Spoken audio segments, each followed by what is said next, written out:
ये भाग प्रथम राजनीति विज्ञान प्रथम प्रश्न पत्र द्वितीय प्रश्न पत्र प्रमुख भारतीय राजनीति विज्ञान।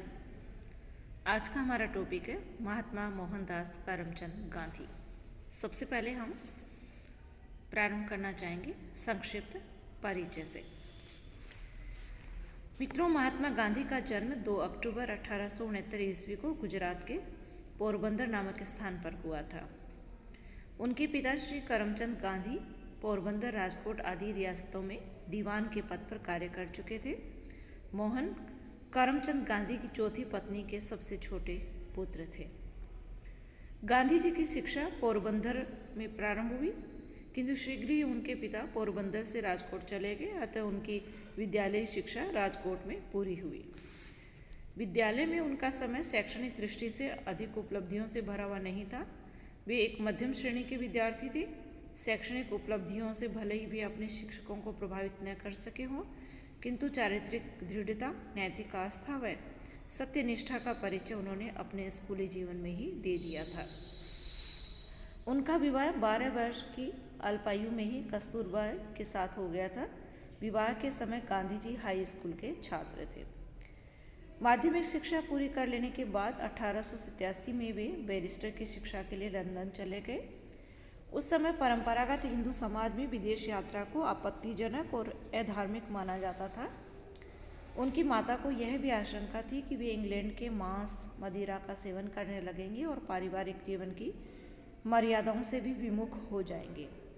उनकी माँ ने उन्हें विदेश यात्रा की अनुमति तभी दी जबकि उन्होंने उनसे इन सब चीज़ों से पूरी तरह परहेज करने की प्रतिज्ञा करवा ली। इंग्लैंड पहुंचकर गांधी जी प्रारंभ में ही पश्चिमी सभ्यता की चकाचौंध से प्रभावित हो गए। उन्होंने अपना काफ़ी समय और जो धन है वो पश्चिमी संगीत और नृत्य आदि सीखने और पश्चिमी वेशभूषा का अनुसरण करने में लगा दिया, किंतु उन्होंने इंग्लैंड प्रवास की पूरी अवधि में अपनी माँ को दिए गए वचनों से मुँह नहीं मोड़ा। अनेक कठिनाइयों के बावजूद उन्होंने शाकाहारी भोजन का परित्याग नहीं किया तथा शराब को छुआ तक नहीं। शीघ्र ही पश्चिमी संगीत, पहनावे, नृत्य आदि के आकर्षण से भी उन्होंने स्वयं को मुक्त कर लिया। जून 1891 में वे बैरिस्टर बन गए। इंग्लैंड से वापस आकर गांधी जी बम्बई और काठियावाड़ हाई कोर्ट में वकालत करने लगे। असत्य का सहारा न लेने, छल छद्म में रुचि न होने और वकालत के लिए आवश्यक वाक्पटुता के अभाव के कारण वे एक सफल वकील सिद्ध नहीं हो सके। वे वकालत छोड़कर कोई अन्य व्यवसाय करने का मानस बना ही रहे थे कि उन्हें 1893 में दक्षिण अफ्रीका में व्यापार कर रहे एक व्यावसायिक प्रतिष्ठान दादा अब्दुल्ला एंड कंपनी की ओर से 105 पाउंड वार्षिक वेतन पर दक्षिण अफ्रीका में कंपनी की ओर से मुकदमा लड़ने का प्रस्ताव मिला। उन्होंने ये प्रस्ताव स्वीकार कर लिया तथा दक्षिण अफ्रीका चले गए। दक्षिण अफ्रीका के प्रवास से पूर्व गांधी जी स्वभावतः एक संकोची, एकांतप्रिय, मितभाषी किंतु धर्मभीरु एवं दृढ़ निश्चय व्यक्ति थे। वे सार्वजनिक गतिविधियों के प्रति कभी आकृष्ट नहीं हुए थे। दक्षिण अफ्रीका में प्रचलित रंगभेद की नीति तथा भारतीयों के साथ हो रहे अपमानजनक व्यवहार ने उनको और उनके व्यक्तित्व को झकझोर दिया। उनके अंतरात्मा ने उन्हें इस अन्याय के विरुद्ध संघर्ष करने के लिए प्रेरित किया। वे दक्षिण अफ्रीका पहुंचने के बाद से ही भारतीयों के प्रति हो रहे दुर्व्यवहार का अवलोकन तो कर ही रहे थे, उन्हें व्यक्तिगत रूप से भी अपमान और दुर्व्यवहार के कड़वे घूंट भी पीने पड़े। ट्रांसवाल से प्रिटोरिया तक रेलगाड़ी की यात्रा के दौरान उनके पास प्रथम श्रेणी का टिकट होते हुए भी उन्हें प्रथम श्रेणी में यात्रा न करने के लिए बाध्य किया गया। जब उन्होंने प्रथम श्रेणी के डिब्बे से उतरने के लिए मना कर दिया तो उन्हें बलपूर्वक रेलगाड़ी से धक्के देकर उतार दिया गया और उनका सामान फेंक दिया गया। रेलगाड़ी से धक्के देकर उतार देने की घटना का गांधी के व्यक्तित्व पर निर्णायक प्रभाव पड़ा। स्वयं गांधी जी ने लिखा कि कड़ाके की सर्दी में मैरिट्सबर्ग स्टेशन पर रेलवे पुलिस के धक्के खाकर अपनी यात्रा को बीच में रोककर वेटिंग रूम में वे एक ऊहापोह की स्थिति में बैठे थे, किंतु रात बीतते बीतते उनके मन में एक दृढ़ निश्चय का प्रकाश जगमगाने लगा और उन्हें व्यक्तिगत अपमान से डरकर पलायन करने की अपेक्षा भारतीय जनता के स्वाभिमान की रक्षा के लिए संघर्ष करना अपना नैतिक कर्तव्य प्रतीत होने लगा तथा उन्होंने दक्षिण अफ्रीका में रहकर वहां भारतीयों के साथ हो रहे अन्याय के विरुद्ध संघर्ष करने का निश्चय किया। गांधी जी अनेक वर्ष तक दक्षिण अफ्रीका में रहे और वहां भारतीयों की दशा में सुधार के लिए और गोरी सरकार द्वारा किए जा रहे अन्यायों के विरुद्ध संघर्ष करने के लिए भारतीय जनता को संगठित करने के कार्य में जुट गए। यह अनुभव करने पर कि इस कार्य के लिए उन्हें वर्षों तक दक्षिण अफ्रीका में रहना पड़ सकता है, 1896 में वे परिवार को भी भारत से दक्षिण अफ्रीका ले गए। दक्षिण अफ्रीका में गांधी ने सत्याग्रह का पहली बार प्रयोग किया। उन्होंने डरबन के पास फिनिक्स आश्रम की स्थापना की तथा भारतीय समुदाय के समक्ष संयमित, अनुशासित, सादा व पवित्र जीवन का व्यवहारिक उदाहरण प्रस्तुत किया। गांधी जी ने नेतृत्व में भारतीय समुदाय द्वारा किए गए सत्याग्रह के फलस्वरूप दक्षिण अफ्रीका की गोरी सरकार को भेदभावपूर्ण नीतियों को रद्द करना पड़ा और भारतीयों के अनेक अधिकारों को कानूनी स्वीकृति प्रदान करनी पड़ी। दक्षिण अफ्रीका में सत्याग्रह का सफल प्रयोग करने के बाद गांधी 1914 में भारत लौट आए। भारत में आकर उन्होंने अपना संपूर्ण जीवन देश सेवा के प्रति समर्पित करने का निश्चय किया।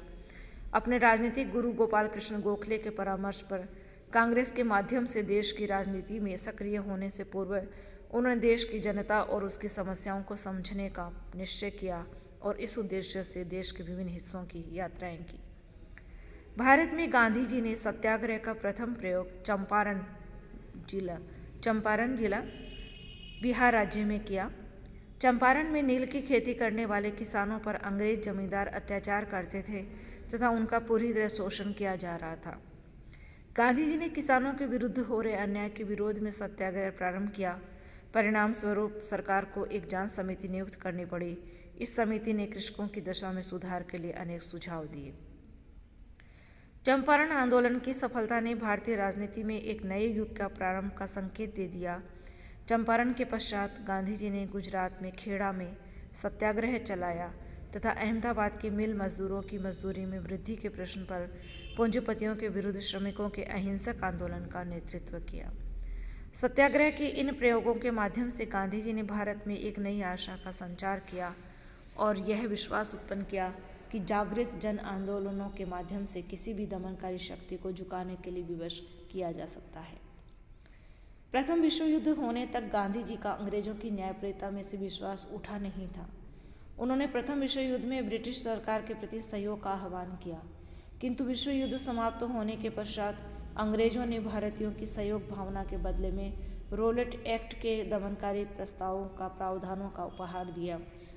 इस एक्ट के विरुद्ध पूरे भारत में जन भावना उमड़ पड़ी। अमृतसर के जलियांवाला बाग में एकत्रित हुए अहिंसक लोगों पर ब्रिटिश अधिकारी डायर द्वारा निर्ममतापूर्वक गोलियों की वर्षा करवाने से भारी नरसंहार हुआ। इस नरसंहार से ब्रिटिश शासन की क्रूरता और अमानुषिकता पूरी तरह उजागर हो गई और गांधी जी का ब्रिटिश लोगों की न्यायप्रियता में से विश्वास हिल गया। वे सहयोगी से असहयोगी हो गए। 1920 में लोकमान्य बाल गंगाधर तिलक की मृत्यु के पश्चात भारतीय राष्ट्रीय आंदोलन की बागडोर व्यवहारतः गांधी जी के हाथों में आ गई और उन्होंने राष्ट्रीय आंदोलन की दशा और दिशा में क्रांतिकारी परिवर्तन कर दिया। गांधी जी ने भलीभांति समझा कि जनता की शक्ति में असंगठित और जागृत किए बिना देश की स्वाधीनता के लक्ष्य की प्राप्ति असंभव थी। 1920 में कांग्रेस के कोलकाता अधिवेशन में कांग्रेस ने स्वराज्य की प्राप्ति के लिए असहयोग आंदोलन प्रारंभ करने के गांधी जी के प्रस्ताव को स्वीकार कर लिया। हिंदुओं और मुसलमानों को राष्ट्रीय आंदोलन में समान रूप से सहभागी बनाने के लिए गांधी जी ने खिलाफत के प्रश्न को भी इसमें शामिल कर लिया। असहयोग आंदोलन सत्य और अहिंसा की नैतिक शक्ति के आधार पर शासन की दमनकारी शक्ति को पराजित करने के अभियान का पहला व्यापक प्रयोग था। गांधी जी ने आंदोलन प्रारंभ करने से पूर्व यह स्पष्ट दावा किया था कि आंदोलन पूरी तरह अहिंसक हो रहेगा। फरवरी 1922 में उत्तर प्रदेश के गोरखपुर जिले के चौरी चौरा नामक स्थान पर आंदोलनकारियों और पुलिस के मध्य संघर्ष के हिंसक रूप धारण कर लेने तथा परिणाम स्वरूप आंदोलनकारियों द्वारा पुलिस चौकी में आग लगाकर सिपाहियों को जिंदा जला देने की घटना हो गई। इस घटना पर उनकी प्रतिक्रिया सत्य और अहिंसा के प्रति उनकी निष्ठा की परीक्षा थी।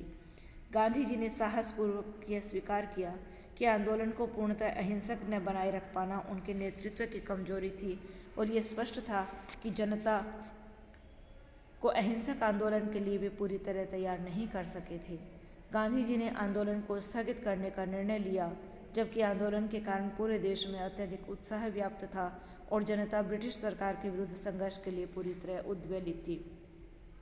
कांग्रेस के बड़े नेताओं ने गांधी जी के इस कदम का प्रारंभ में उग्र विरोध किया, किंतु अंततः उन्हें गांधी जी के नैतिक तर्कों के आगे झुकना पड़ा। यद्यपि असहयोग आंदोलन के रूप में गांधी का पहला प्रयोग पूरी तरह सफल नहीं हुआ, किंतु इससे भारतीय जनता में अहिंसक आंदोलन व उसके माध्यम से साम्राज्य की दमनकारी शक्ति को पराजित करने की सामर्थ्य के प्रति आस्था सुदृढ़ हुई और वह राष्ट्रीय आंदोलन में निसंकोच होकर भागीदारी निभाने के लिए तत्पर होने लगी। असहयोग आंदोलन की समाप्ति के पश्चात गांधी जी पर सरकार ने राजद्रोह का आरोप लगाया। गांधी जी ने उत्कृष्ट नैतिक दृढ़ता का परिचय देते हुए अदालत में सीधे शब्दों में स्वीकार किया कि वे राजद्रोही हैं और ब्रिटिश साम्राज्य से भारत की मुक्ति को अपना नैतिक, धार्मिक और आध्यात्मिक कर्तव्य मानते हैं। गांधी जी को 6 वर्ष का कारावास हुआ, किंतु उन्हें 1924 में उनका स्वास्थ्य खराब हो जाने के कारण जेल से रिहा कर दिया गया। हिंदुओं और मुसलमानों में पारस्परिक सद्भाव को गांधी जी ने शक्तिशाली राष्ट्रीय आंदोलन के लिए आवश्यक माना। 1924 में हिंदू मुस्लिम दंगों से दुखी होकर गांधी जी ने 21 दिन का उपवास किया। असहयोग आंदोलन की सफलता के पश्चात गांधी जी ने आग्रह किया कि सक्रिय राजनीतिक आंदोलन प्रारंभ करने से पूर्व जनता को सामाजिक पुनर्निर्माण के कार्य में जुट जाना चाहिए। 1929 तक का अपना पूरा समय गांधी जी ने रचनात्मक आंदोलन में लगाया। उन्होंने स्वदेशी और खादी का प्रचार करके भारतीय अर्थव्यवस्था को आत्मनिर्भर स्वरूप प्रदान करने का संदेश दिया। अस्पृश्यता के उन्मूलन द्वारा समाज में शताब्दियों से विद्यमान असमानता को समाप्त करने का संकल्प लिया और हिंदू मुस्लिम एकता को प्रोत्साहन देकर भारत में राष्ट्रीयता की भावना को सांप्रदायिक संकीर्णता से मुक्त करके एक सुदृढ़ स्वरूप प्रदान करने की आवश्यकता पर बल दिया। 1930 में गांधी जी ने सविनय अवज्ञा आंदोलन प्रारंभ किया और देश एक बार पुनः सक्रिय राष्ट्रीय आंदोलन के माध्यम से ब्रिटिश साम्राज्य को चुनौती देने के लिए कटिबद्ध हो गया। 1931 में गांधी इरविन समझौता हुआ। गांधी जी लंदन के गोलमेज सम्मेलन में कांग्रेस के एकाकी प्रतिनिधि के रूप में सम्मिलित हुए। गोलमेज सम्मेलन सफल नहीं हुआ और भारत आते ही गांधी जी को गिरफ्तार कर लिया गया। जेल से छूटने पर गांधी जी ने हरिजनों के हितों के लिए कार्य करने का निश्चय किया और खादी के प्रचार और कुटीर और लघु उद्योगों के प्रोत्साहन के लिए सक्रिय कार्य किया। 1934 में गांधी जी ने कांग्रेस की सदस्यता से त्यागपत्र दे दिया, किंतु वे कांग्रेस से बाहर रहकर राष्ट्रीय आंदोलन का पथ प्रदर्शन करते रहे। 1942 में गांधी जी ने भारत छोड़ो आंदोलन की बागडोर संभाल ली। ये भारतीय स्वतंत्र आंदोलन का निर्णायक चरण था। उन्हें जेल में बंद कर दिया गया।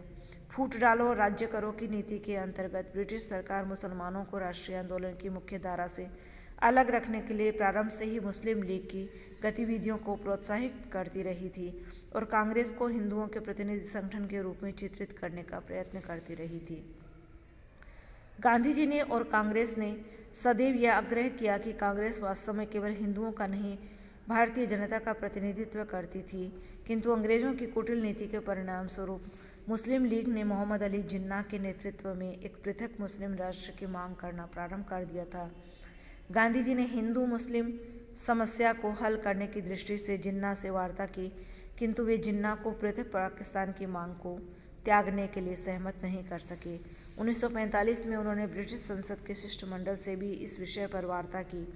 1946 में मुस्लिम लीग की सीधी कार्रवाई के परिणाम स्वरूप बंगाल में हिंदुओं पर अमानुषिक अत्याचार किए गए और नोआखली में भारी नरसंहार हुआ।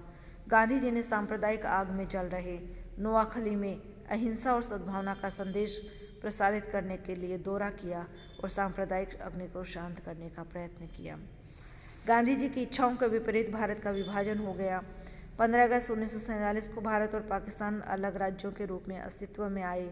भारत के विभाजन ने गांधी जी को मर्मांतक पीड़ा पहुंचाई। विभाजन की पृष्ठभूमि में और विभाजन के पश्चात फैली सांप्रदायिक हिंसा ने गांधी जी को पूरी तरह झकझोर दिया। जब 14 अगस्त 1947 की अर्धरात्रि को देश आज़ादी का उत्सव मना रहा था, भग्न हृदय का यह महात्मा बंगाल में सांप्रदायिक अग्नि को शांत करने में लगा हुआ था। बंगाल से दिल्ली वापस आकर गांधी जी ने सांप्रदायिक तनाव को कम करने का प्रयत्न किया। 30 जनवरी 1948 को नाथूराम गोडसे की 3 गोलियों से सत्य और अहिंसा के इस महान सेनानी ने अपने नश्वर शरीर को त्याग दिया और ब्रह्म में लीन हो गए। हत्यारे की गोली वक्षस्थल पर लगने के पश्चात उनके मुंह से निकले अंतिम शब्द हे राम थे। देश की स्वतंत्रता का महान योद्धा और अहिंसा का प्रखर उद्घोषक, सांप्रदायिक हिंसा की बलि चढ़ा दिया गया था। उनकी मृत्यु पर उनकी अतिमानवीय प्रतिभा और नैतिक व्यक्तित्व की महत्ता को इंगित करते हुए सुप्रसिद्ध वैज्ञानिक अल्बर्ट आइंस्टीन ने टिप्पणी की, आगे आने वाली पीढ़ियां शायद ही ये विश्वास कर सकेंगी कि गांधी जैसा हाड़ मांस का पुतला कभी इस धरती पर पैदा हुआ था। तो ये था मोहनदास करमचंद गांधी का संक्षिप्त परिचय। आज के लिए इतना ही। धन्यवाद।